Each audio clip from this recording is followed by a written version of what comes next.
Breathe better and sleep deeper with the Levoit Classic 160 Top Fill Humidifier. Don't wait. Check out the link in the video description to get your Levoit Top Fill Humidifier on Amazon today and enjoy a healthier, more comfortable home. Terror Watch News. We've got a disturbing story for you tonight, one that highlights how even with multiple warnings and interventions, some individuals can still slip through the cracks and commit heinous crimes. So, let's dive into the case of Axelerudakubana, an 18-year-old who was recently sentenced to life in prison for stabbing 3 young girls to death at a Taylor Swift-themed dance class. This attack shocked the nation. But what's even more disturbing is that Rudakubana had multiple run-ins with authorities before this tragedy occurred.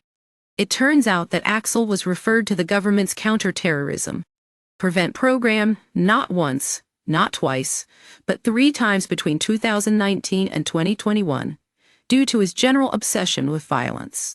But despite these warnings, he continued to attend school, including a specialist college for students with extra needs.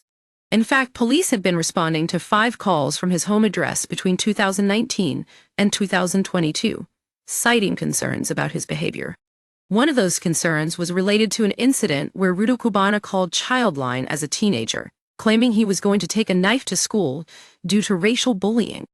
This led to him being excluded from Range High School. But he continued to attend other schools with similar issues. What's even more concerning is that Axel had an autism spectrum disorder diagnosis and had been unwilling to leave the house for a period of time. Yet, despite these warning signs, no one seemed to pick up on the red flags. The NCPC has now said it's vital that any review into this case examines all the circumstances and reasons that contributed to this tragedy.